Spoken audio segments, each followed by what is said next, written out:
എനിക്കൊന്ന് അങ്ങ് തെരഞ്ഞെടുപ്പിൻ്റെ തിരക്കിന് ഇടയിലാണ്. അതുപോലെ മാത്രമല്ല സംവിധായകരെ കാണാൻ ഇറങ്ങിയതാണ്. നല്ല ചൂടും അല്ലെ, അകത്തും പുറത്തും ചൂടെന്ന് പറയുന്ന പോലുള്ള ഒരു അവസ്ഥയാണ്. എങ്ങനെയാണ് ഈ ഒരുപക്ഷെ എനിക്കൊന്ന് വളരെ കുറച്ച് ദിവസങ്ങൾ കാലാവസ്ഥ ഇത്ര കടുത്തു നിൽക്കുന്നു അല്ലേ, മത്സരം വളരെ സ്ട്രോങ്. എങ്ങനെയാണ് കാണുന്നത് നേമത്തെ തെരഞ്ഞെടുപ്പ്? ഞാൻ തുടങ്ങിയിട്ട് ഒരു 10 ദിവസമായി. ഒരു രാവിലെ വീട്ടിൽ ഒരു 6:30 6:30 മണിക്ക് വിടും. 6:30 തുടങ്ങും, രാവിലെ 6:30 മണിക്ക് തുടങ്ങും. പിന്നെ രാത്രി എത്ര മണി വരെ പോകുന്നുണ്ട് ഇപ്പോൾ? അതൊരു 10:30 11 മണി വരെ പോകുന്നു. ഇടയ്ക്ക് ബ്രേക്ക് ഉണ്ടോ ഈ വെയിലത്ത്? ഒരു 1-2 മണിക്കൂർ ഇവിടെ വന്ന് ലഞ്ച് കഴിക്കുന്നു. ഇത് അദ്ദേഹത്തിന്റെ ഓഫീസാണ് എന്ന് പറയാം. അപ്പോൾ ഇവിടെ വന്ന് പ്രവർത്തകരെല്ലാം കാണുന്നു, സംസാരിക്കുന്നു, സ്ട്രാറ്റജിന്റെ ഒരു ഡിസ്കഷൻ നടത്തുന്നു. അങ്ങനെയാണ് റൂട്ടീൻ.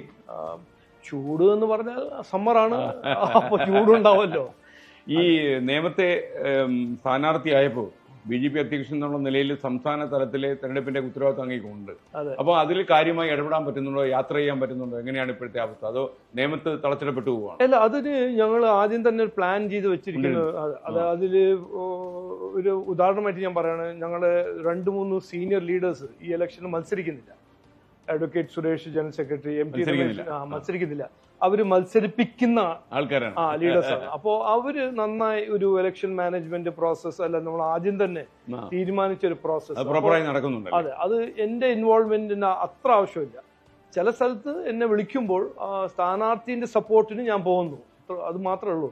ബാക്കി എന്റെ ഫോക്കസ് നിയമം ജയിക്കണം, ജനങ്ങളുടെ വിശ്വാസം നേടുന്നതാണ് എൻ്റെ ഏറ്റവും പ്രധാനപ്പെട്ട. ഞാൻ അങ്ങോട്ട് ചോദിച്ചാലേ, അങ്ങ് വളരെ കാലമായി അറിയുന്ന ഒരാളെന്നല്ലേ ഞാൻ ചോദിക്കുകയാണ്. അങ്ങൊരു അടിമുടി പ്രൊഫഷണലായ ഒരാളായിരുന്നു, ഒരു ടെക്നോക്രാറ്റ് ആയിരുന്നു, ഒരു IT പ്രൊഫഷണലാണ്.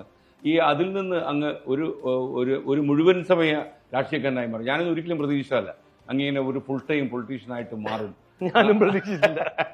ആ ഒരു ചേഞ്ച് എങ്ങനെയാണ് ഇപ്പം ഫീൽ ചെയ്യുന്നത്? അല്ല, ഞാൻ ഇതെല്ലാം കാണുന്നത് ഒരു ഉത്തരവാദിത്വം, ഒരു ടാസ്ക്, ഒരു മിഷൻ, ഒരു ദൗത്യമായിട്ടാണ് കാണുന്നത്. അങ്ങനെ ഞാൻ പണ്ടൊരു പ്രൊഫഷണൽ ആയിരുന്നോ, ടെക്കി ആയിരുന്നോ, ഇപ്പൊ അതൊന്നും അങ്ങ് വേട്ടയാടുന്നില്ല. ഇല്ല. കാരണം ഞാൻ ഇത് എന്റെ മനസ്സിൽ കയറിയതും ഞാൻ തീരുമാനിച്ചത് 2024 ലോക്സഭ ഇലക്ഷന്റെ സമയത്താണ്. ഇവിടുത്തെ രാഷ്ട്രീയം കണ്ട് മനസ്സിലാക്കിയപ്പോഴാണ് എനിക്ക് ശരിക്കും ഒരു ക്ലാസ്, കേരളത്തിന്റെ സ്ഥിതിനെ കുറിച്ചൊരു ക്ലാസ് ഞാൻ അന്ന് പഠിച്ചതാണ്.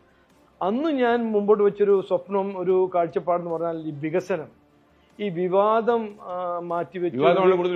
ഇവിടെ എല്ലാം വിവാദമായിരുന്നു. എന്റെ ലോക്സഭ സമയത്ത് എന്നെ കുറിച്ച് എല്ലാം പറഞ്ഞു. പക്ഷെ ഞാൻ മുമ്പോട്ട് വെക്കുന്ന വികസനത്തെ കുറിച്ച് അവിടെ ആർക്കും ഒന്നും പറയാൻ ഒരു സമയം ഉണ്ടായിരുന്നില്ല. അപ്പോൾ അത് കണ്ട് മനസ്സിലാക്കിയിട്ട് ഞാൻ ലോക്സഭ ഇലക്ഷൻ തൊട്ട് കഴിഞ്ഞ് ഉടനെ ഞാൻ ഇവിടെ ഫ്ലാറ്റ് വാങ്ങി താമസിക്കാൻ തുടങ്ങി.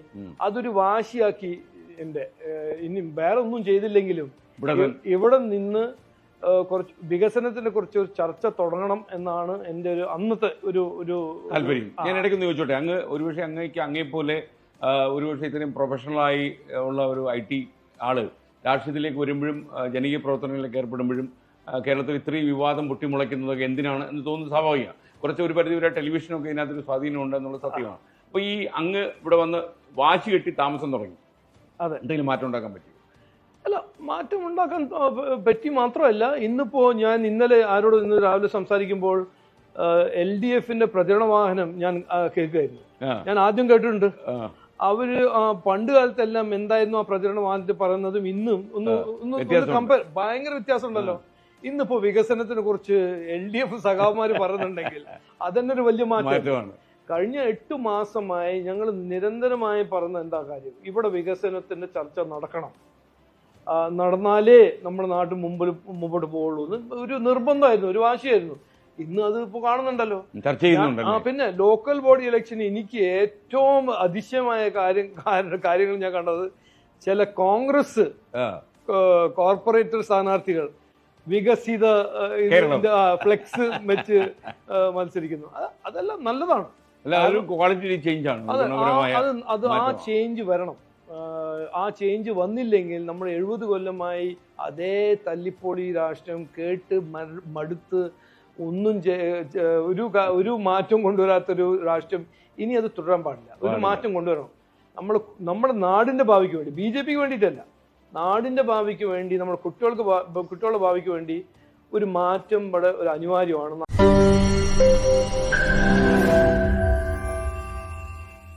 ലോകത്തെവിടെയായാലും ഏത് സമയത്തും 24 വാർത്തകളും ഓഗ്മെന്റഡ് റിയാലിറ്റി പാക്കേജുകളും എക്സ്പ്ലെയിനറുകളും വിശദമായി കാണാൻ ഞങ്ങളുടെ യൂട്യൂബ് ചാനൽ നിങ്ങൾക്ക് സബ്സ്ക്രൈബ് ചെയ്യാം.